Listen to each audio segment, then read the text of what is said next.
Alright, so welcome guys to another video, and today we're going to be checking the Geekwold GK10. So what's really interesting here is you have a different driver configuration here. You have one BA, 2 Piezo, and also 2 dynamic driver configuration, 5 drivers per side, and I haven't seen that configuration in any IEMs. So this will be a new experience for us to unbox. And also I haven't checked out the Geekwold before here in this channel, that is from the box itself. I just actually checked maybe one, but that's it. It's part of the older videos as well. So yeah, looking at the box here, so very simple box, and you're getting that Geekwold look right away, and you're getting some tips, and also it seems to be maybe similar to a TRN kind of look in terms of the shape of the IEM, and you're getting not much information as well in the box. So yeah, very simple box here from Geekwold. So for this, I'm kind of expecting more of a Senfer sound, maybe a DT6 kind of sound here. Looking at what you're getting in the box, and you're getting, of course, additional cables. And the cables itself maybe looks like a TFZ kind of cable here. You're getting additional tips as well. And also you're getting a carrying case as well, which is cool for the price you're paying for. By the way, this is around $47 here. Of course, I still would like maybe a harder case on this. Maybe the Tripo and Melee already has maybe a semi-hard case with that. So pretty good for the Tripo and Melee to have that in their kit. And this is the lobes itself. Yeah, different look on the ear here. Getting that maybe heart shape. And yeah, I stand corrected. This doesn't look like your typical TRN shape. This has its own look to it. Yeah, it may be a love and hate kind of thing. It will depend on you if you like maybe that heart shape, but yeah, definitely that heart shape is really big on the ear. I would say in terms of the design, I'm not a big fan of these. I would prefer more of a minimalist design here. Just the build quality as well, it's more of a plastic design. I would say not the best in build quality. I'd say maybe the build quality reminds me of sub $30 here. So yeah, build quality, my benchmarks there are already the Tripo and Melee, the build quality, and also the Tin Audios as well. Those have really good build quality for the price that you're paying for the $40 price range. We're going to be using the Cavalli Tube Hybrid and also with the Grace S DAC for our listen today. So we are now listening to some I Shot the Sheriff, Eric Clapton.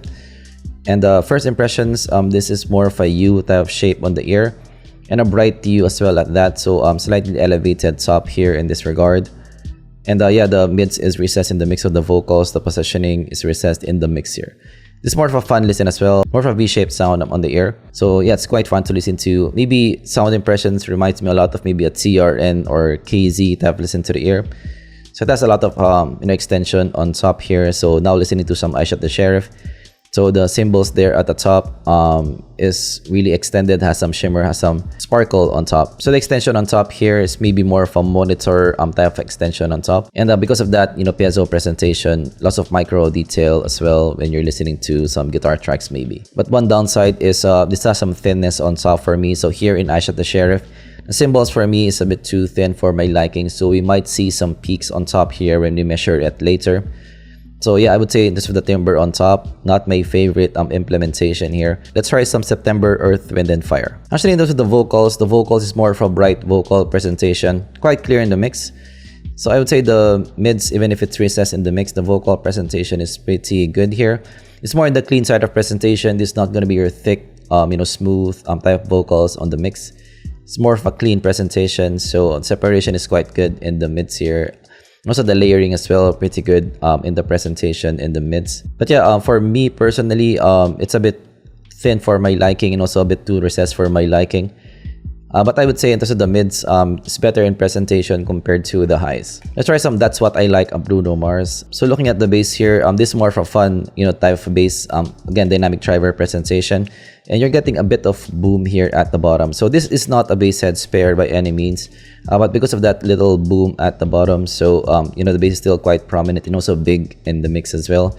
So I would say in terms of the presentation, the bass is a bit bigger than your mids. In the presentation to the ear because of that dynamic driver presentation, so it's quite upfront in the mix here. So looking at the soundstage for me is quite big in the mix here, so pretty good on that. Separation, I would say, is just in the middle here, not the best and also not the worst that I've heard.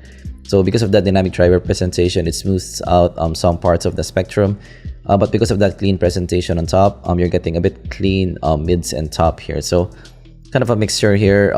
Yeah, doesn't excel at one thing for me. So looking at detail retrieval, this is where this shines in some areas because of that piezo presentation. So for some guitar tracks, actually this is nice for listening to some distortion. This is nice as well. But one thing to consider is this has some fatigue. So I encounter a bit of sibilance here and there. So actually on top, it has a bit of hotness there. So something to consider for you guys. Alright, so that's my lesson with the Geekwold GK10. So what are my opinion on these? So for me personally, I didn't like it that much. So the top end is a bit too thin for my liking. So the peaks there is a bit too prominent in the mix that it makes some cymbals thin and also unnatural to listen to, a bit too sparkly for me of a listen, and I didn't like that personally. So I do like my body in the cymbals, and also the top end as well. The timbre not that good in presentation for me. Also the vocals for me is a bit too thin for my liking as well. So yeah, for me it lacks a bit of cohesion with the overall sound for me. So piezo fans might still consider this, especially if you like that micro detail, and especially if you're into more of a fun sound, but this won't go to my top 5 in my recommendation list. Yeah, that's my take with the Geekwold GK10. Of course, if you learned something, leave a like and subscribe for more content like this in the future. Thanks for watching, and I'm gonna see you guys in the next zpolt video. Goodbye.